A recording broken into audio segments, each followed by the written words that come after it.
Quality important articles. Okay, నేను ఇందులో important articles చూద్దాం. సో ఇక్కడ యాక్చువల్గా మనకి ఆర్టికల్ 1 to 50 వరకు ఆల్ ఇంపార్టెంట్ ఆర్టికల్సే. ఓకేనా, సో అన్నీ కూడా చదువుకోవడం చాలా ఇంపార్టెంట్. ఆ తర్వాత మీకు అక్కడి నుంచి ఇంపార్టెంట్ ఆర్టికల్స్ ఏమైనా ఉంటే మీకు ఇంటిమేట్ చేస్తాను. బట్ ఆర్టికల్ 1 to 15 ఆల్మోస్ట్ అన్నీ ఇంపార్టెంట్ అండి. సో ఆర్టికల్ 1 to 50 మినిమం మనం తెలుసుకోవాలా, అండ్ 12 to 35 ఖచ్చితంగా తెలుసుకోవాలి. ఎందుకంటే 12 to 35 మనకి ఫండమెంటల్ రైట్స్ ఉంటాయి కాబట్టి ఆర్టికల్స్ మనం ఖచ్చితంగా నేర్చుకుని తిరాలా. దాంతోపాటు మనకి ఏంటి మన హక్కులు, మనం ఎలాగ మాట్లాడాలి, ఏదైనా సరే కాన్ఫరెన్స్లో ఉన్నప్పుడు, లేదంటే ఎవరిమైనా సరే మనం కౌంటర్ చేయాలంటే, సో అవన్నీ ఉంటాయి కదా, అవన్నీ మనం చూసి జాగ్రత్త పడాలన్నమాట. ఓకేనా, అన్నీ కూడా ఏ ఆర్టికల్ ఎక్కడ ఉంటాయి అని కూడా మనం తెలుసుకోవచ్చు అనమాట. ఓకేనా, రైట్. ఫస్ట్ చూద్దాం article 1, India that is Bharat is union of states and UTs అనమాట. ఓకేనా, India that is Bharat is union of states and UTs. It has unitary system with federal characteristic అని చెప్పి అంటారు ఆర్టికల్ 1లోనే. అంటే మన భారతదేశం అనేది స్టేట్స్ యొక్క యూటీస్ యొక్క యూనియన్ టైప్ సమూహం అనమాట. ఓకేనా, it is union of states and UTs అనమాట. దీనికి యూనిటరీ క్యారెక్టరిస్టిక్స్ ఉంటాయి అండ్ ఫెడరల్ క్యారెక్టరిస్టిక్ కూడా ఉంటాయి అనమాట. అంటే ఏంటంటే మన దేశం ఎప్పుడు కూడా ఒక యూనియన్గా ఉంది, కానీ స్టేట్స్ తన యొక్క పరిపాలన వాళ్ళు చేసుకోవచ్చు. ఓకేనా, అంటే ఫెడరల్గా తన పరిపాలన తను చేసుకోవచ్చు, తన యొక్క క్షేమ సమాచారాలు తను చూసుకోవచ్చు.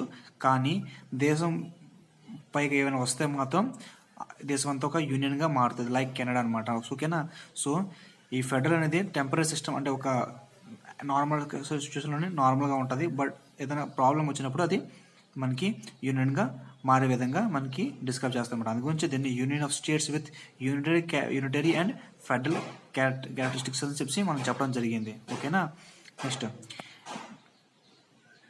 నెక్స్ట్ చూద్దాం. Right, second, formation of new states from acquired territory అండి.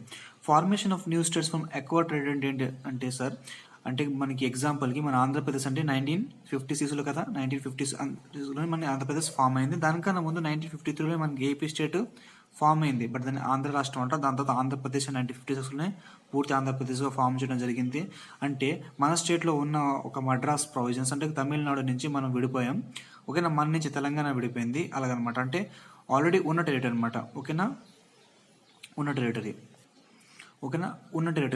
నుంచి విడిపోతే అది ఆర్టికల్ 3లోకి వస్తుందండి. ఓకేనా, ఉన్న టెరిటరీ అనమాట. అంటే ఉన్న టెరిటరీ, సొంత టెరిటరీ నుంచి విడిపోతే అవన్నీ కూడా ఆర్టికల్ అనమాట. Formation of new states from own territory అంటాం.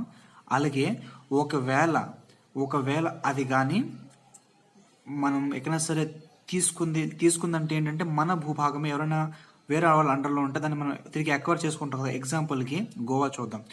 1967లోనే గోవాని మనం డచ్ వాళ్ళ నుంచి, ఇది పోర్చుగీస్ వాళ్ళ నుంచి మనం దాన్ని ఇండియాలోకి విలీనం చేసుకున్నాం. సో అదేంటంటే మనకి అక్వైర్డ్ టెరిటరీ కింద వస్తుంది అనమాట. ఓకేనా, అంటే ఇండియా ఒక భూభాగమే, కానీ ఏంటంటే అక్వైర్డ్లో ఉండిపోయింది అనమాట. ఓకేనా, బ్రిటిష్ వాడు మనకి ఇచ్చే సమయానికి అది మన దగ్గర లేదనమాట. ఓకేనా, సో బ్రిటిష్ వాడు మనకి ఇచ్చిన దాన్ని కూడా మనం ఆ టైంకి దాన్ని మనం ఓన్ అనుకున్నారు వాళ్ళు. రిమైనింగ్ వాటిని అక్వైర్డ్ అంటే మెల్లిమెల్లిగా మనలో విలీనం చేసుకున్నారు అనమాట. ఓకేనా, సో అదే అన్నాడు అనమాట, ఫార్మేషన్ ఆఫ్ న్యూ స్టేట్స్ ఉంది అక్వైర్డ్ టెరిటరీ.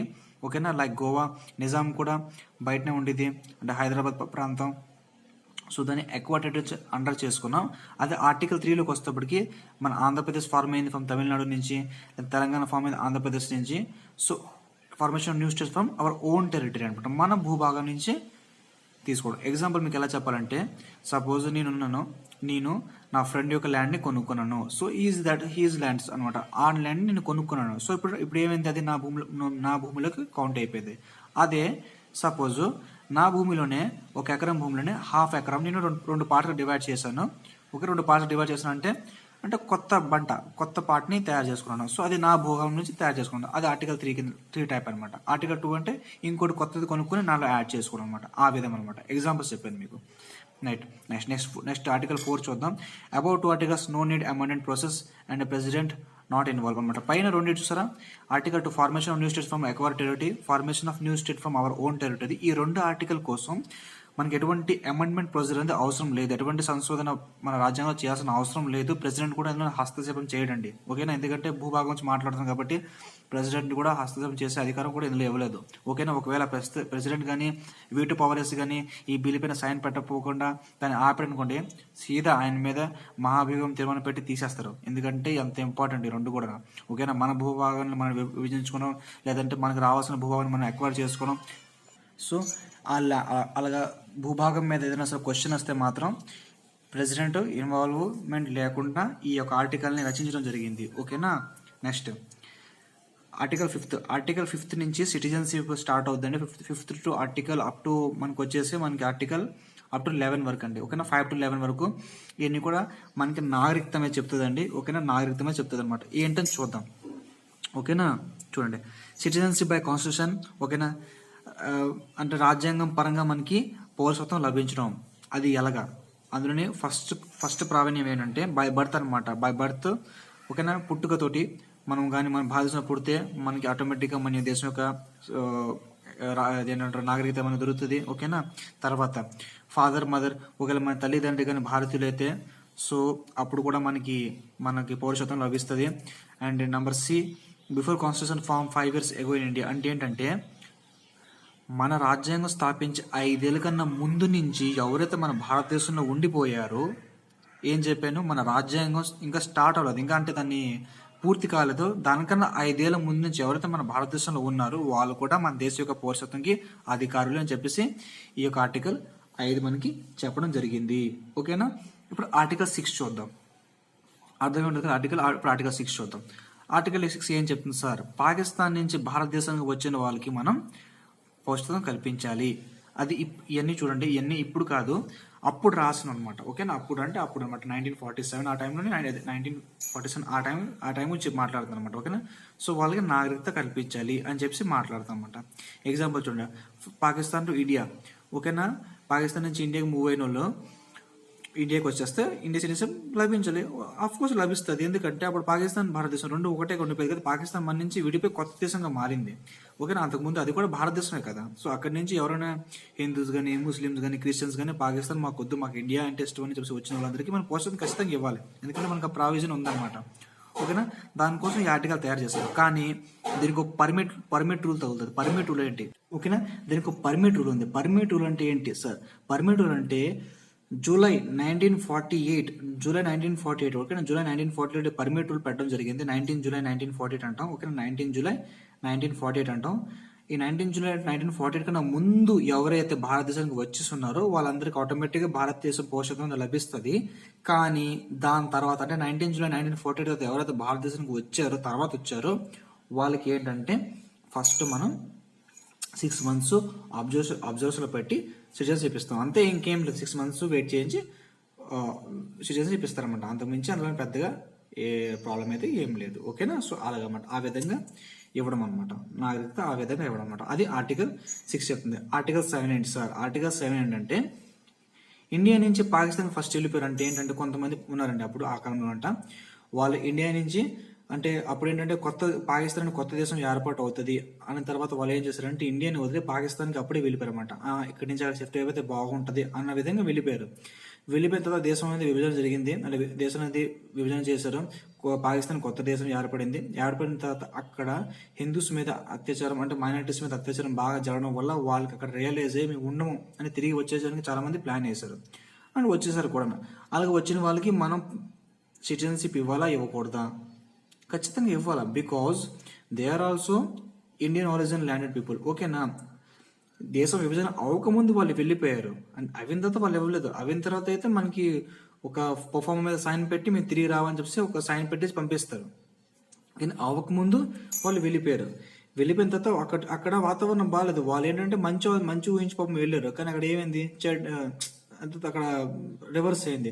ఎగ్జాంపుల్కి మనం మాట్లాడుకుంటే సపోజ్ మీకు బేబీ ఉంది, ఓ చిన్న అబ్బాయి కొడుకున్నాడు, వాడికి అలిగి మీ ఇంటి నుంచి బయటకు వెళ్ళిపోయాడు.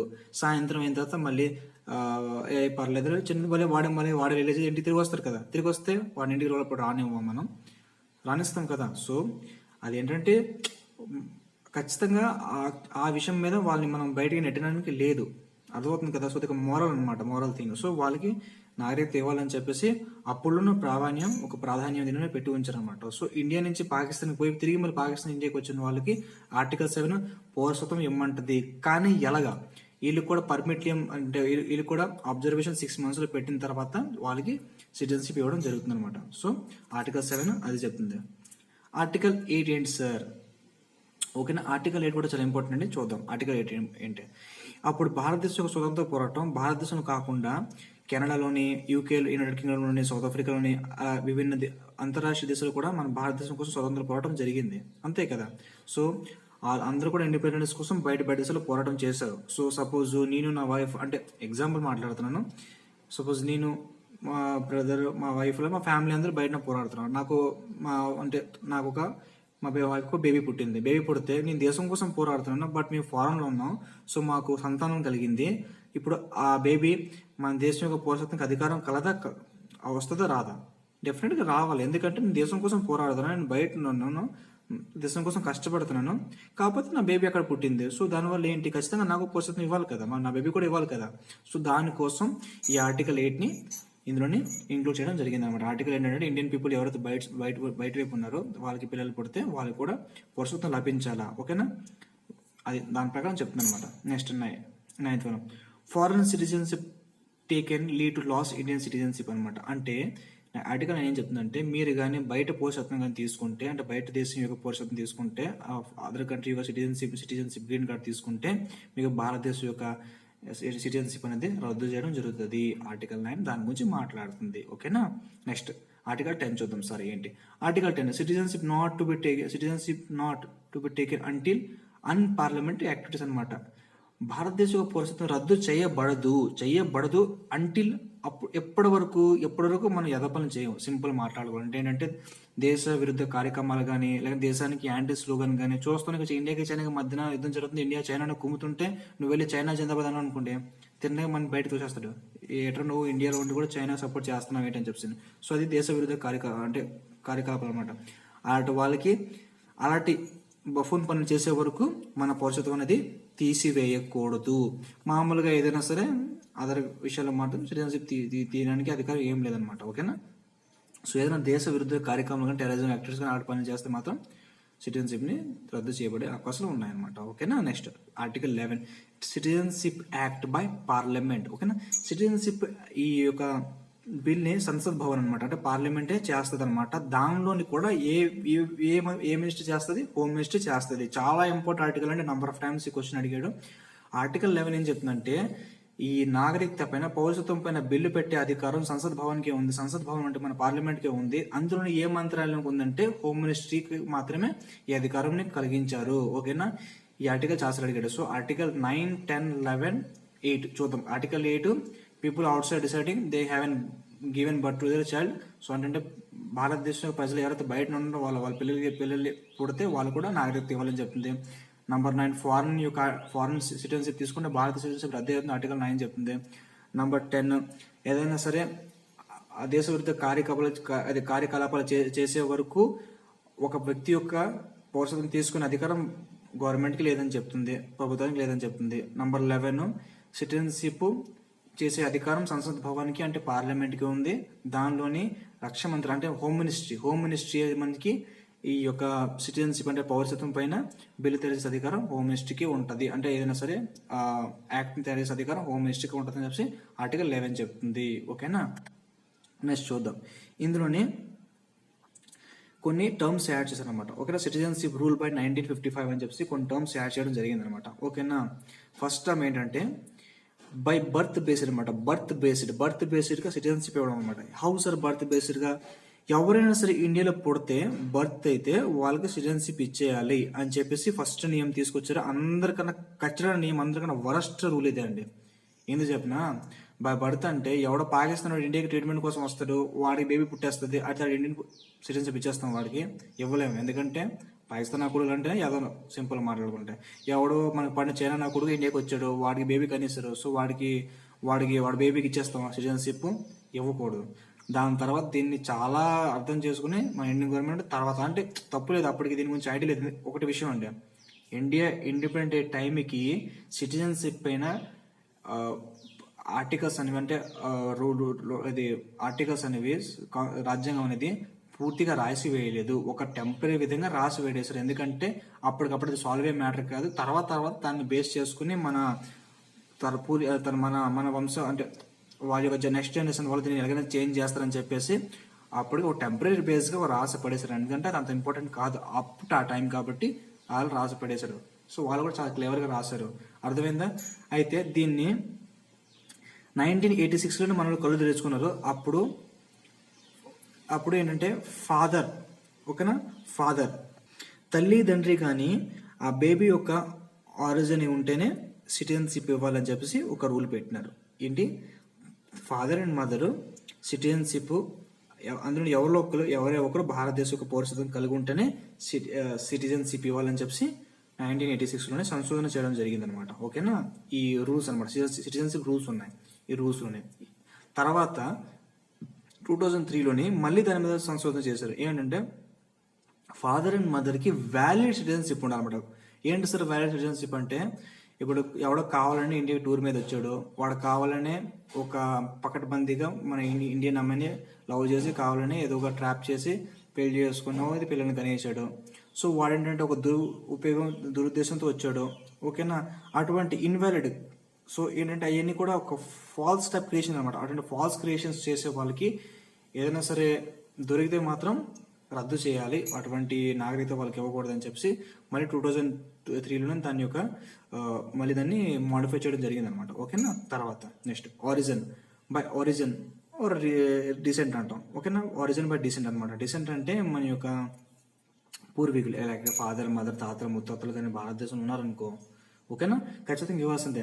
1992 వరకును ఫాదర్ ఒకవేళ ఇండియాలో బోర్న్ ఏంటో ఫాదర్ యొక్క పూర్వీకులు కానీ భారతదేశం నుంచి బిలాంగ్ చేస్తుంటే అప్పుడు భారతీయ సిటిజన్షిప్ ఇవ్వడం జరిగింది. దాని తర్వాత దీని మీద పెద్ద రభస అయిందండి. ఎందుకంటే ఫాదర్ ఏంటి, ఓన్లీ ఫాదర్, స్త్రీ పురుష ఇద్దరు సమానమే కదా అని చెప్పేసి అడగడం జరిగితే దాని తర్వాత దీన్ని మళ్ళీ మార్చి ఫాదర్ ఆర్ మదర్, ఎందుకంటే తల్లి కదా మోస్తుంది బేబీని, సో తల్లి కన్నా మించి హక్కు ఎవరికి ఉంటుంది చెప్పండి. సో అందుగురించి నా తర్వాత father or mother the origin from the Indian country అయితే ఖచ్చితంగా బేబీకి సిటిజన్షిప్ ఇవ్వాలని చెప్పి సెకండ్ పాయింట్ చెప్తుంది. ఓకేనా? థర్డ్ రిజిస్ట్రేషన్ అంటే 7 years మనం అప్లై చేసుకోవచ్చు అనమాట. 7 years మనం కానీ ఇండియాలోనే స్థిరపడిపోయి ఉన్నాం, దాంతో మనం అప్లై చేసుకోవచ్చు. దాని తర్వాత మన యొక్క అబ్జర్వేషన్ చూసి మనకి మినిమం 7 years ఉండాలండి. 7 years కన్నా ముందుగా చేస్తే మళ్ళీ అది ఇన్వాలిడ్గా మారిపోతే మళ్ళీ మన మీద చర్యలు తీసుకునే అవకాశం ఉంది. 7 years కానీ పక్కగా అయిపోతే మనం అప్లై చేసుకోవచ్చు. ఓకేనా? వెయిట్ చేశాక భారతదేశం మనకి పౌరసత్వం ఇచ్చే అవకాశం ఉందన్నమాట. ఓకేనా? Next naturalisation by naturalisation. How is naturalisation అంటే ఏంటంటే, ఎగ్జాంపుల్కి మదర్ తెరేసా గారు వచ్చినారు ఇండియాకి, లేదంటే అద్నాన్ సమీ ఒక పాకిస్తాన్ సింగర్ భారతదేశంకి వచ్చారు, వాళ్ళందరూ కూడా పౌరసత్వం లభించింది. ఎలా లభించింది సార్ అంటే, లాంగ్వేజ్ మన భారతదేశంలో ఏదో ఒక లాంగ్వేజ్ కానీ హిందీ, తమిళ్, తెలుగు, కన్నడ, ఒడియా, మలయాళీ, మరాఠీ, బీహార్, భోజ్పురి, బెంగాలీ, ఏదో ఒక లాంగ్వేజ్ ఖచ్చితంగా వచ్చి ఉండాలండి. దాంతోపాటు వాళ్ళు ఆర్ట్, సైన్స్ రంగాల్లోని ఖచ్చితంగా ఏదో ఒక నైపుణ్యం సాధించి ఉండాలా ఏదో ఒక రంగాల్లోని. దాని తర్వాత 10 years మినిమం 10 years మన భారతదేశంలో ఉండుంటే భారతదేశం న్యాచురల్ విధంగా వాళ్ళకి పౌరసత్వాన్ని కలిగిస్తుంది. ఓకేనా? ఎగ్జాంపుల్ మదర్ తెరేసా గారు మన భారతదేశంలో చాలా సేవ చేస్తారండి.